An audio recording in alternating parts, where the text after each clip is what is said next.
Welcome, Fran from Newcastle, and here we go. Let's do this. Let's have a conversation. Nice to be here. So, yes, I had a bit of a revelation the other day in your meditation class. So, I've been attempting to meditate for the best part of 28 years, on and off. And I only just realized that what's happening during my meditation is that I'm dissociating, and I would never have imagined that in a million years. I thought I was going somewhere deep, the place that I don't know, well, not the place I was aiming to go, but it felt good to be there. So I thought I must be doing something right. But then you helped me understand that I was probably dissociating, and I'd love to understand why I'm doing that. Yeah, okay. There's a couple different things that I have experienced, and also that are in the teachings that I've studied and had experience with over the years. And one of them is subtle dullness. So there's dullness and agitation in meditation. Those are the two common obstacles to single pointed concentration within the realm of the traditions of Buddhism. And so dullness is like you just feel really dull, sleepy, just not alert at all. And subtle dullness, which is very common, is when you get beyond dullness, you can drop into subtle dullness, which is it feels like you're in single pointed concentration of some kind, like a jhana, what they call in the Theravadan tradition, jhanas, the four jhanas. But you're not. You're just spacing out, basically. And so you've gone off into a place in your mind that is kind of blank, and it's dull, but it's subtly dull. So you can't really, you're not very alert. You've dropped into this corner of your mind, basically. And the common misperception is that that is shamatha, or single pointed concentration. And this is a huge problem with people. And I had this problem for years without even knowing it until I learned about through these Buddhist teachings. Okay. The way to deal with that is just to bring yourself back to the object of concentration, which is your breath or whatever it is that you're focusing on. So the most common, like if you're doing vipassana, it's the breath or it's the body, right? So you just come back and make sure that that you can perceive the object clearly. And so you amp up your awareness toward the object. And as long as you're in the felt sense and not in your thought sense, then you're all right, because the felt sense is a safe place. So that's why it's very common to focus on the body within these different meditation traditions, because the felt sense is grounded, and subtle dullness is completely ungrounded in your mind. So thought sense versus felt sense, you can't be focusing on two at the same time. It's always just one, and you can toggle back and forth between the two. Yeah, it's a big problem. And the solution is just to become aware that you're in it. Okay.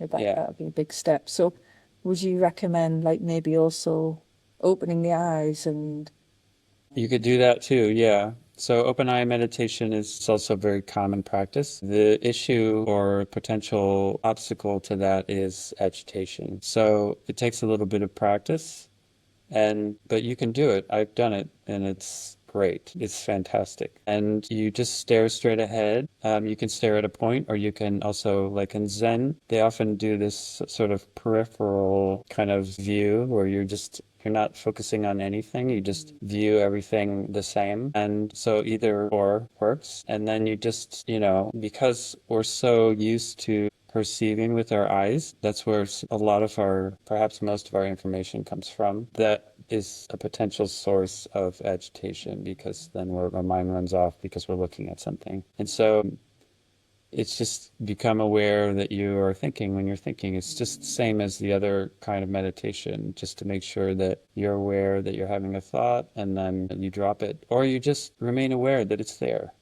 And just being aware that it's there, it will dissolve. There's always thoughts, as you know, they always come and go, right? No, they're not going to stay forever.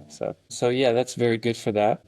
You could do that for a few months and then try closed eyes again and see if you can stay in clarity, with your eyes closed. But yeah, it's the subtle dullness is deceitful because it feels so good. Like you're saying, you bliss out. Yeah. You're just blissed out, but you're dull. You're not really paying attention. You're just kind of based out.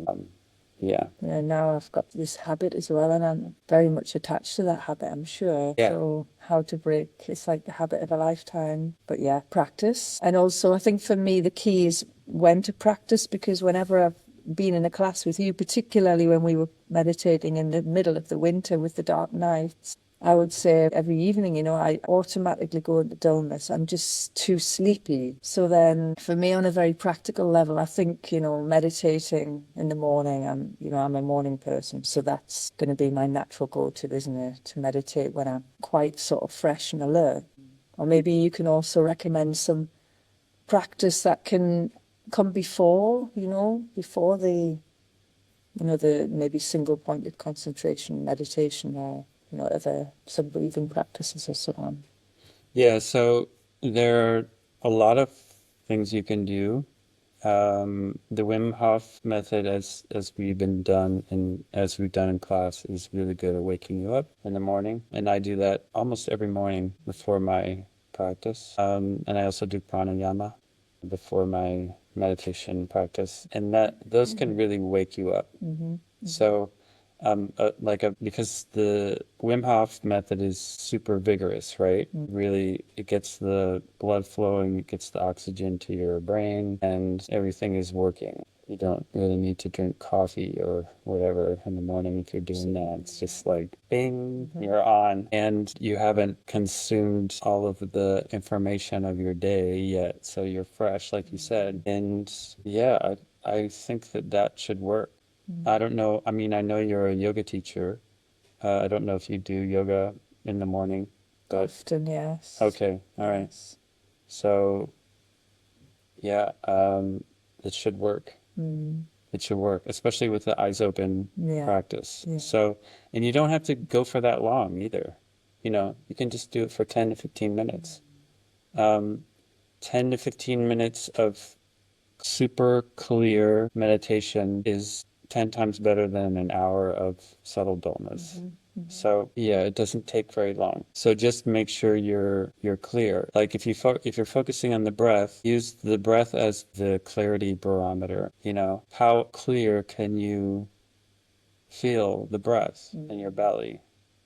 And I usually go down here. I don't usually go up here on my feeling my nose, Yeah. like they teach in a lot of the Vipassana traditions, because we're already up here all the time. We're already in this area all the time, and this is where a lot of our agitation comes in. And it's also not in the center. So if we focus where the area around the navel, belly breaths, then that will center you and ground you much more. In my experience, you'll be less susceptible to dullness or agitation because you're grounded in the body. Yes. And as we said before, felt sense it's like the antidote to the thought sense. Yes. And the dullness happens in the thought sense. So it's the easy, simple way to take care of that dullness. Okay. Yeah, I mean, I love breathing into the belly. It's my go-to. And I think I once said to you that I really feel like that's where I'm at with the breath. I feel very comfortable because of the yoga, and the breath is my go-to. But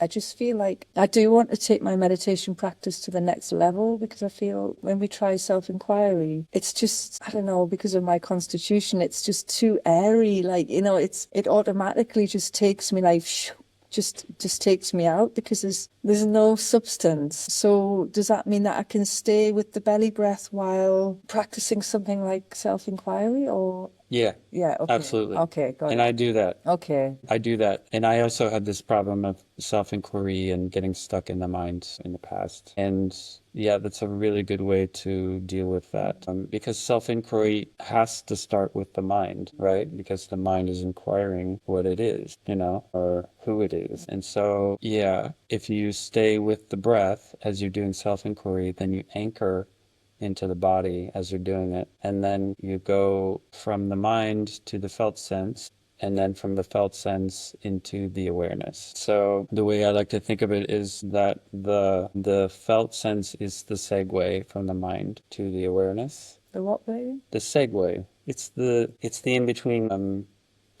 It's the avenue, I Okay. guess, from the mind, from the thinking, the thought sense to the awareness, instead of going from the thinking to awareness. Mm-hmm.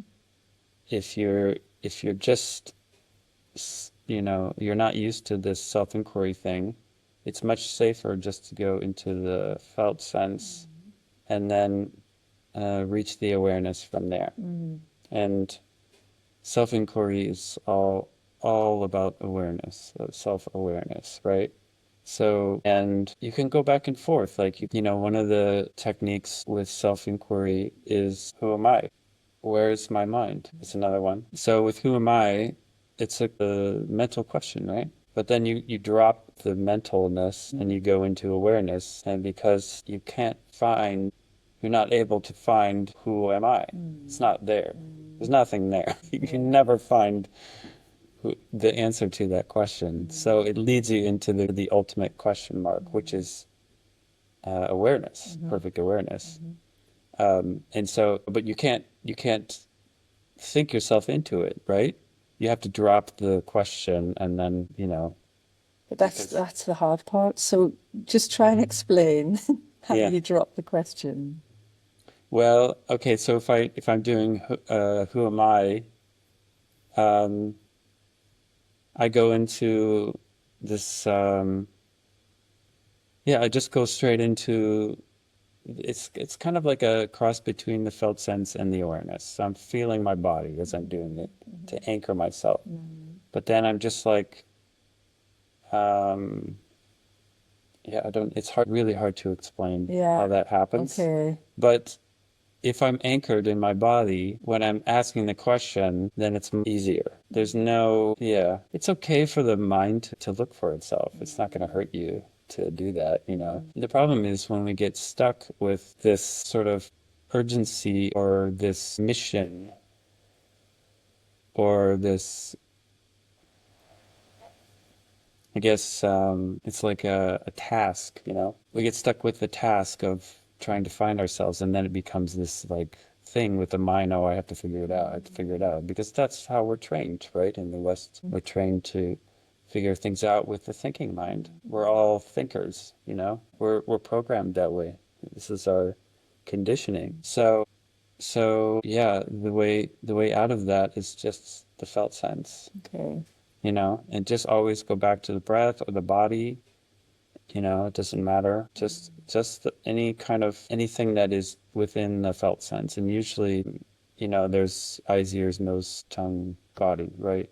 The body is the best one, in my experience. So a lot of practitioners use the hearing sense. That's another one. But for me, because I'm so Vata, I have to go into my body.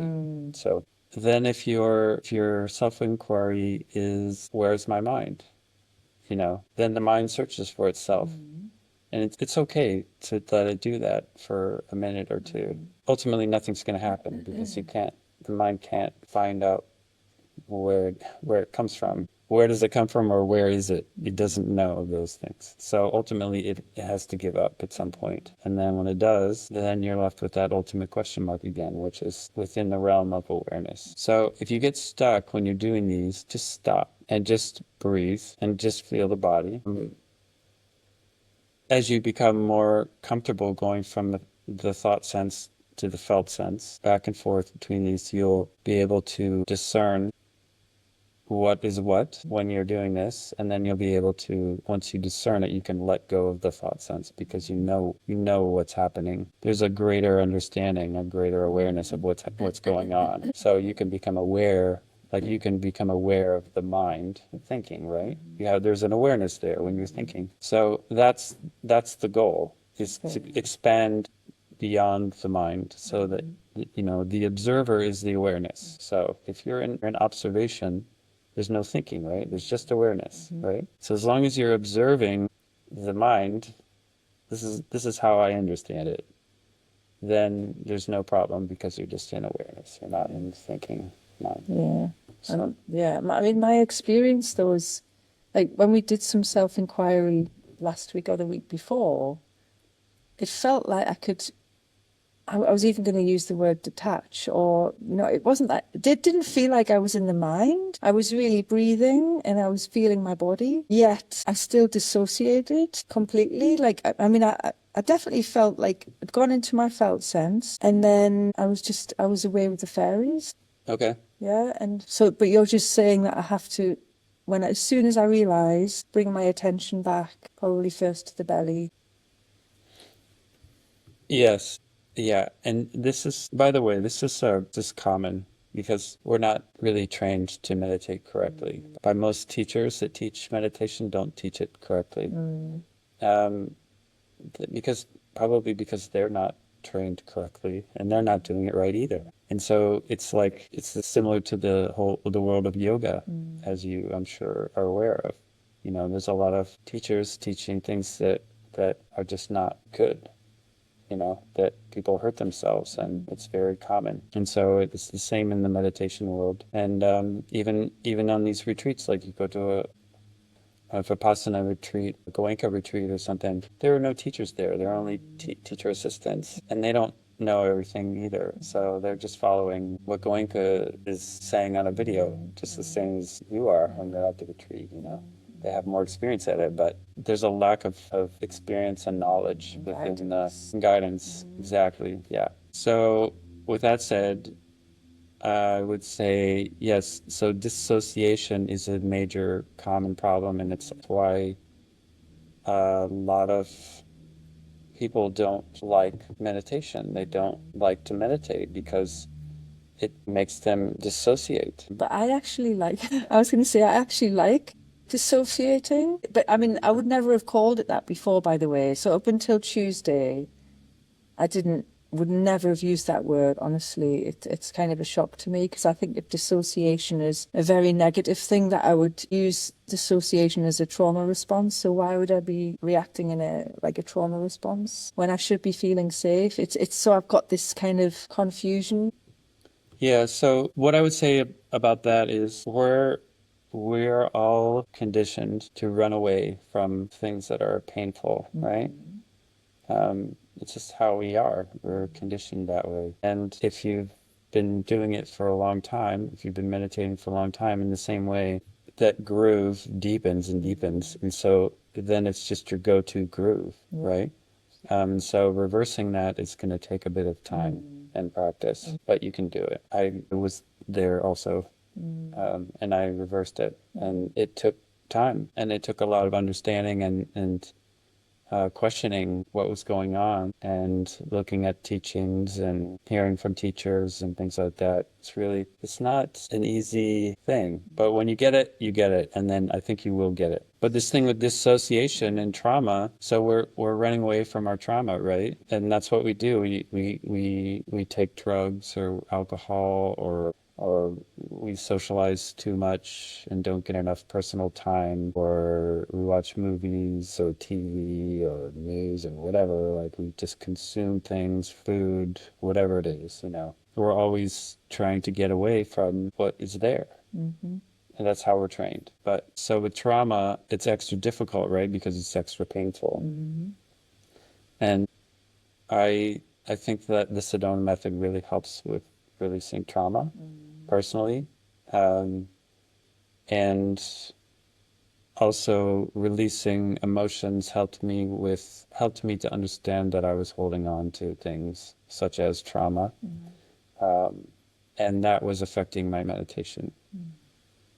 And so I think also with what helped me to not go into dullness and not go into these dark corners of the mind when I was doing self-inquiry, for example, was releasing emotions and stuck trauma. And that really just cleared the slate for me. And then I was able to go back to the meditation and actually make it really work. Different techniques, because I've never really appreciated this kind of, okay, you have to do this. I mean, I've done 3 of Goenka's courses, but they were very rigid, weren't they? I mean, they are, not were. A bit too rigid for us Vata types. So that's so great to hear that if I'm feeling like I'm getting stuck in dullness, then I just try a bit of Sedona just to get something moving. Yeah, I Yeah. like that a lot. Yeah, I think that it really will just grease the wheels. Also, just being aware that it's there is most of the battle. Just being aware that you're trying to run away from a trauma or from something that you didn't want to deal with because it was too painful. Just that awareness will help a lot in my experience. So I think it's yeah, but like I said, this is very common, and yeah. So if we can learn the Sedona method or any kind of emotional release method and combine it with meditation, I think it is a game changer. Just because these traditions were taken out of their culture and we have applied them to our culture, and so we've taken all these teachings out of context. You know, Goenka was a Burmese master, right?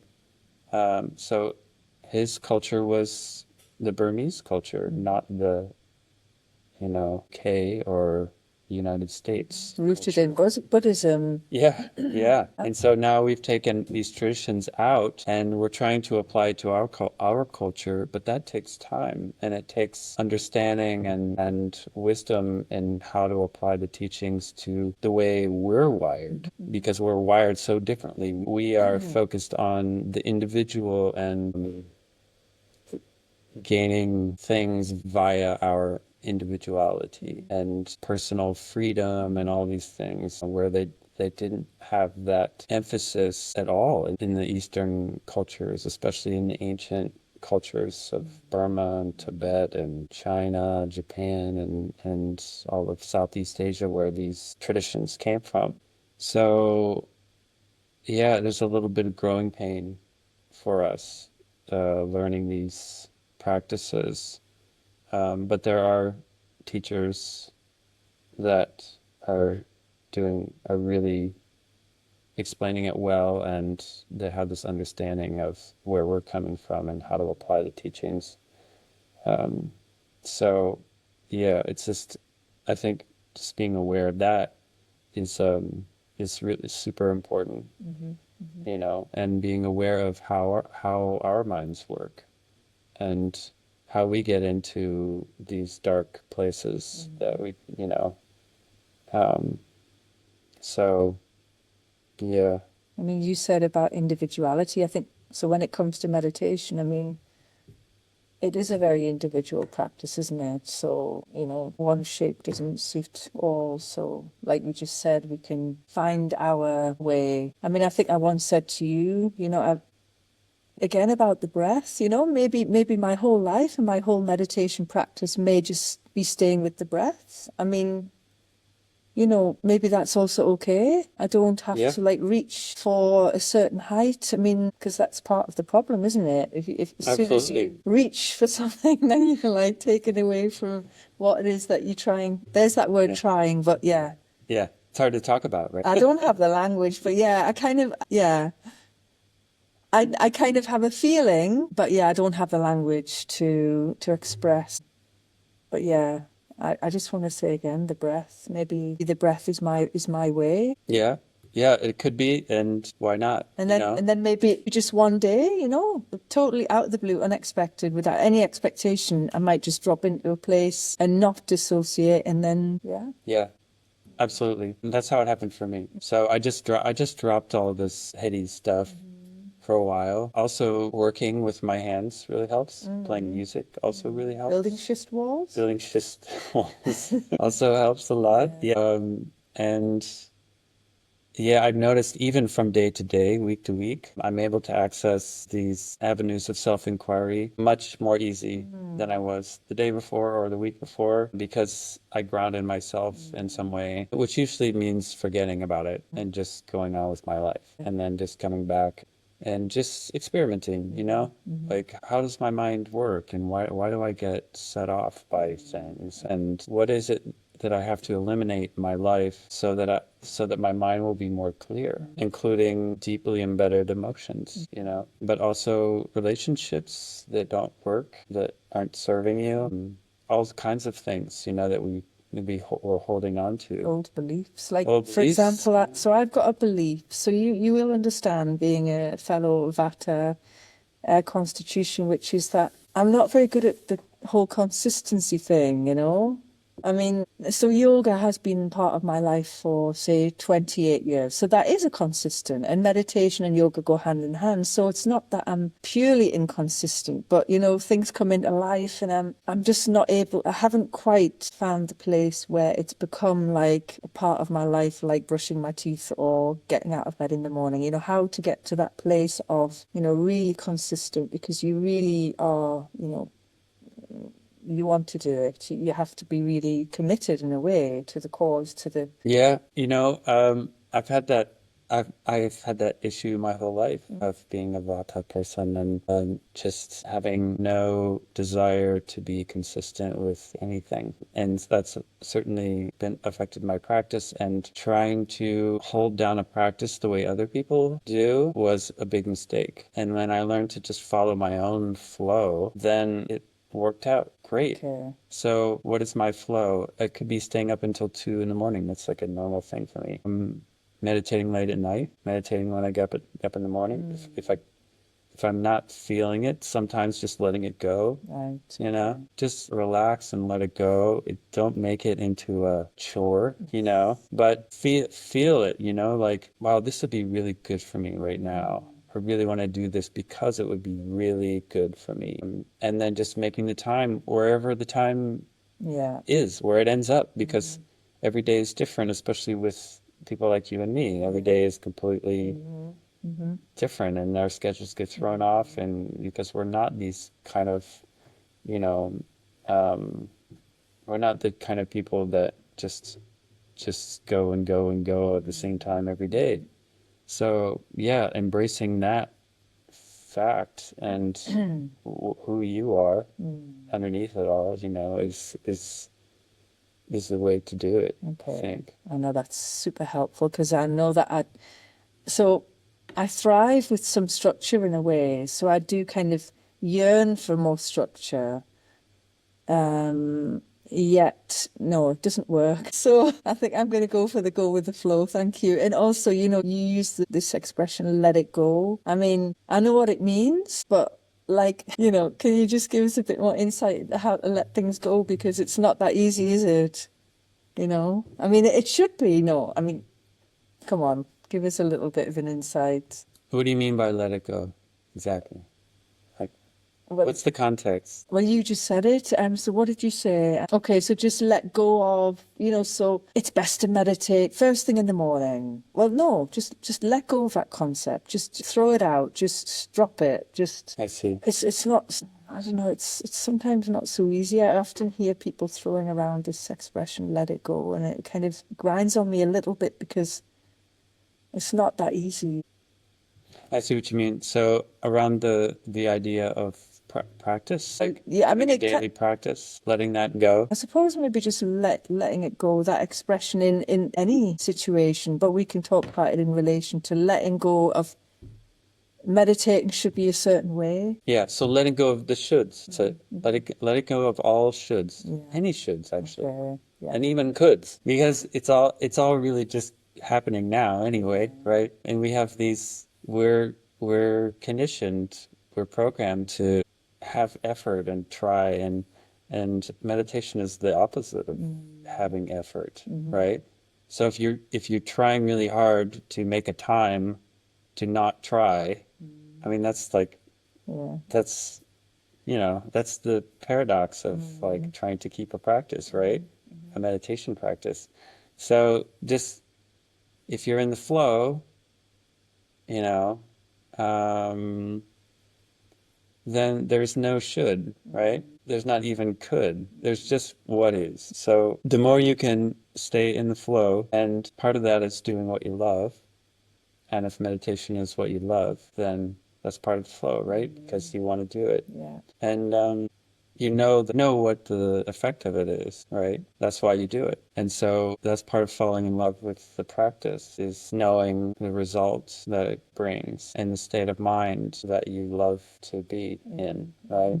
Yeah, letting go of concepts. It's letting go of concepts and just falling into what is and what your truest desires are, you know, and letting go of the things that are the on the surface that don't really matter, you know. That's to me that's what letting go is about. Most things don't really matter, you know. Ultimately, it don't. Yeah. So we have these, and we're conditioned, you know, to care about things that don't really matter. So that's part of letting go, and the Sedona method, I think, is perfect for that, because it addresses these things that they were holding on to that we don't really need to hold on to, including I need to meditate at 8 o'clock every morning. Damn it! Like, and I'm gonna do it. Damn it! Like, Yes. yeah. So yeah, it's just we are not built that way, and it's perfectly okay because we're actually quite perfect now.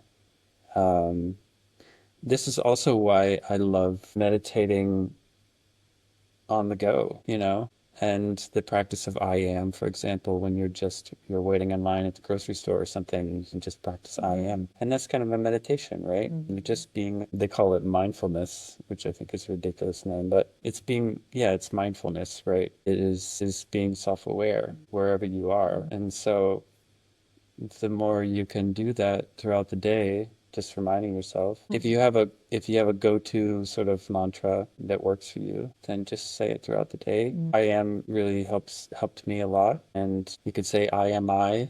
You know, there's a lot of things that you can trigger your your dropping into self-awareness, and then so just pick one you like. And then throughout the day, you just like, boom, you're in the felt sense or you're in your awareness. And that's a drop in the bucket for your meditation practice and for everything else. So the more you can do that, the easier it will be to drop in to self-awareness in your meditation practice. And so also the other thing I want to bring up is it's not really, we call it a practice, but we're not really practicing because they're not practicing is suggests a doing, yeah. It suggests we're practicing to get something, Yeah. a result. It's result oriented. But meditation is the opposite of that. Is there's no getting anywhere, as you know. Even the thought of that as we're practicing is counterproductive. So when we have this understanding on a deeper level, then it's just being, it's pure being. And there's nothing else. There's nothing aside from pure being, because pure being is only one. It's only oneness. There is no subject and object anymore. There's no duality. The duality disappears. And so however you can trigger that, and everyone's different, you have your way of triggering your oneness, effortlessness, meditation, beingness, you know, presence awareness, or whatever you want to call it. We each have to find our own way of our own avenue into that. Yeah, I mean, it can be difficult. So in my circumstances, living in a household with a partner and two teenagers and working and feeling like being pulled in many directions. And there was something really interesting you said the other day, which is, you can even say, for example, use, meditation or say, for example, the Sedona method, even while like relating with someone right in front of you. Would you maybe just talk a little bit about that? Because I mean, I spend a lot of my days relating with whether it be students or partner or children or, so to be able to be working in this way with others without them knowing, right? You're doing your process, you're doing your Sedona method while Yeah. you're having a conversation, or Yeah. I find that amazing. Yeah. I'd Yeah. love to get to that point, you Yeah. know? It's great. Yeah, it's great. One thing that I really like that Lester Levinson said is he was talking about how when he was waking up during those 3 or 4 months that he had this awakening experience, he understood, or he asked himself, like, what is this happiness? Where does it come from? And he was thinking about his girlfriend at the time, um, and how great it felt, this love, feeling of love, and that she was giving him love, and that felt really good. But when he gave it back to her, it felt way better, and it lasted as long as he wanted. It wasn't just getting something that went away real fast. You know, it's just like after he felt it, then it was gone. But he could sustain this love for her. He realized he had the power, and then it felt amazing. And so he was like, this is happiness, like loving others rather than receiving love, which is fleeting. And so he practiced this on people.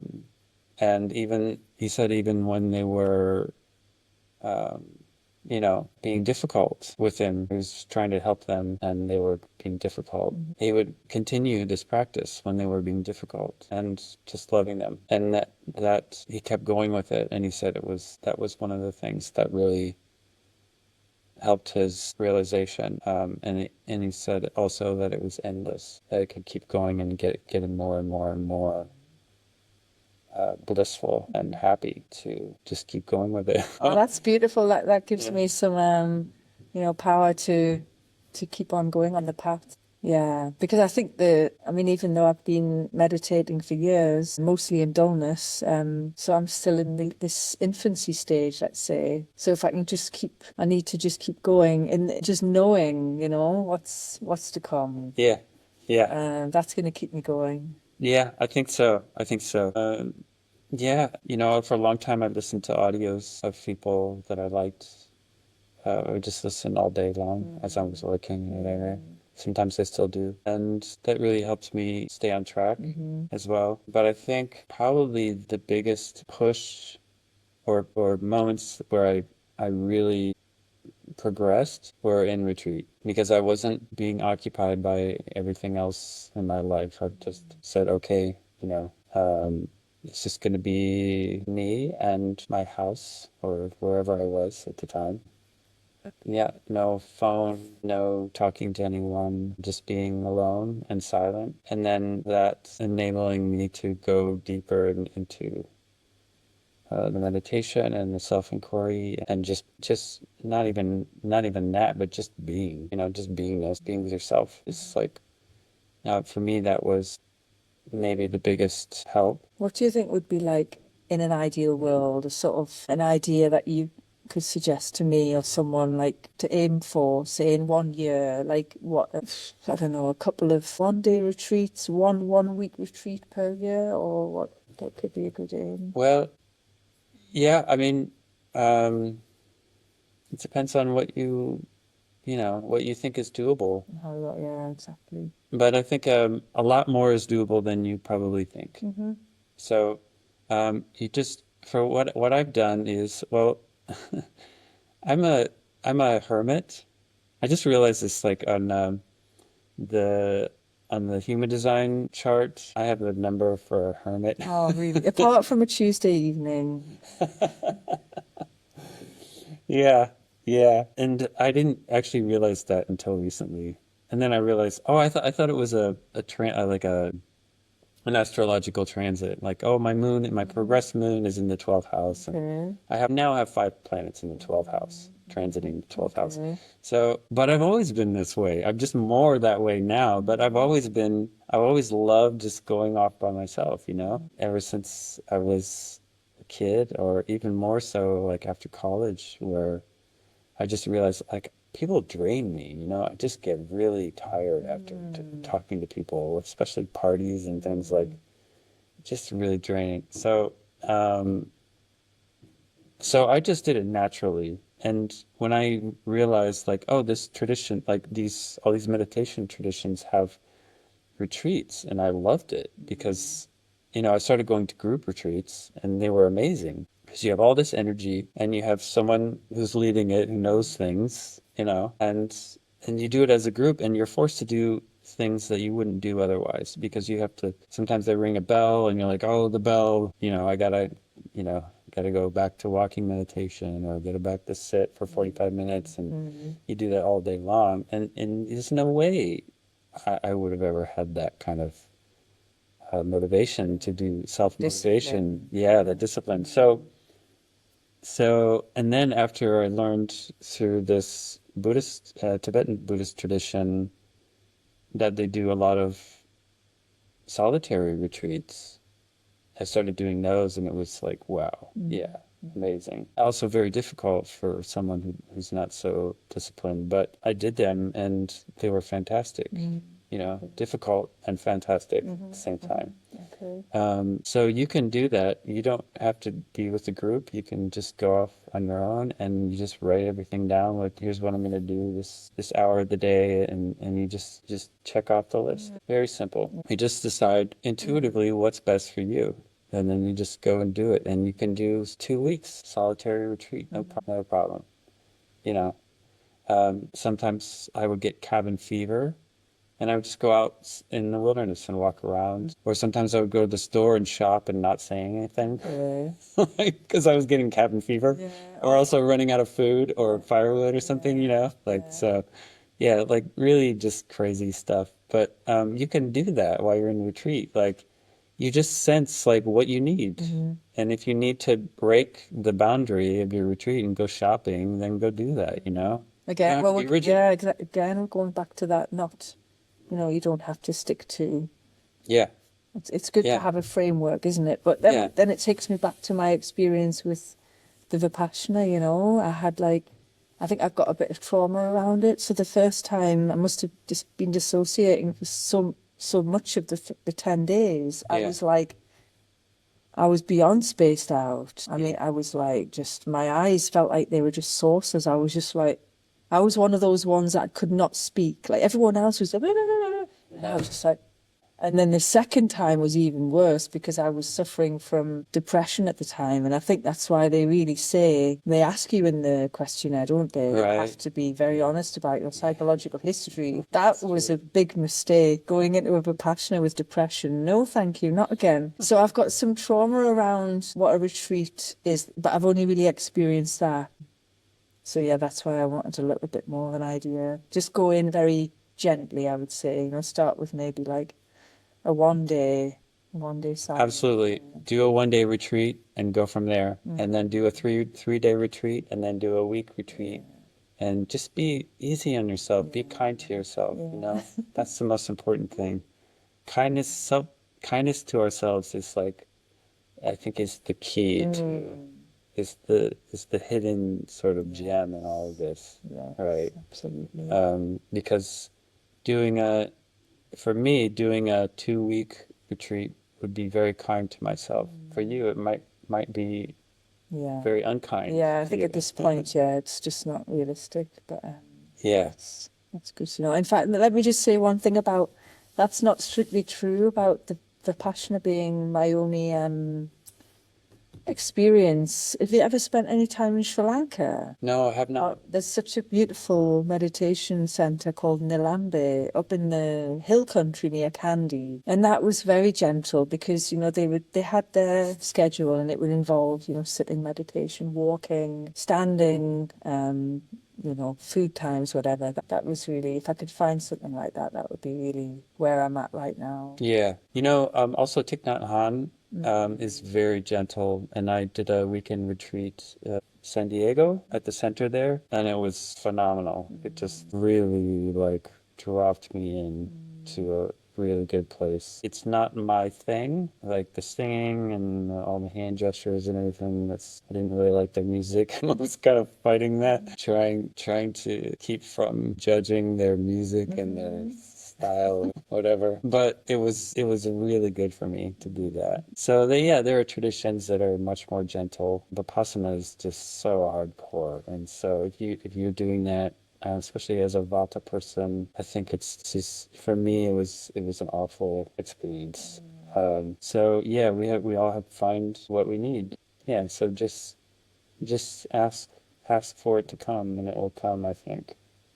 Even if it's just your intuition telling you, okay, I need to schedule a 1 day retreat next month, and rent out a cabin somewhere or camp or whatever. This one I've done camping retreats that have been phenomenal. It just really, you can do whatever you want. You can go out in the middle of the woods with a tent and make fire or whatever, and hopefully you can still do that around here. And yeah, just make a checklist of what you need to do, and then just go through it. So sky's the limit, I think. Okay, that's good to hear. Okay. Yeah. So I really think that you can overcome this dullness thing. And I think that possibly a lot of it has to do with just these stuck traumatic emotions that we're so used to running away from. And then when we meditate, we're trying to run away when we're in meditation. But once you become aware of them and release them, then it erases that groove. And I think it can happen pretty fast too. If you go into it and really, question it, question everything about it, and see what it's about, and let it come up and let it go. And I think that would really help. But probably the most, and not that, and also just self-love. And you can even just do, because self-love is meditating on just loving yourself, is there's not really any obstacles that come up for me when I do that. No self-critic. There's no critic. Yeah, it's just, and usually I release negativity before I do that. Because you can't really do it if you're underneath it, if you're hating yourself in some way. You have some resistance to yourself. You have to let that stuff up before you can love yourself, right? Because then you're fighting with whatever is unconscious in you that is the opposite of that. So that's another thing about the Sedona method, is releasing the negativity. It makes it so much easier just to drop into like, I love myself meditation, where you just opening your heart up and like thinking about all the amazing things that you've done and that you are, and it's just um, Well, yeah, I mean, I've listened to a few of those amazing audios on the website. So, because self-doubt and self-criticism would be two of my, monsters sitting on my shoulder. yeah, So yeah, that really helps. I've done that a few times before going into like maybe doing some self-loving meditation, letting go of the self-critic is a biggie. yeah. It's a biggie for all of us, especially us Westerners. So it's also one of those things that has been sort of programmed into us. No, we're never good enough, kind of thing, and that has to go. It really does, and we can just let it come up, and it will leave. So might take some time, but it's worth it, right? No, I'm in the right place. I've got everything. Everything is going in the right direction. Really, I'm setting aside time for myself now. My kids are older, and Great. it's heading in the right direction. Thank you. Yeah, you're welcome. Okay, so yeah, I think we can wrap it up here. Yeah. Yeah, likewise. Yeah, yeah. So yeah, come back whenever you like, and we'll do it again. Thank you. Yeah. Okay. All Bye. right. Okay. Talk to you later.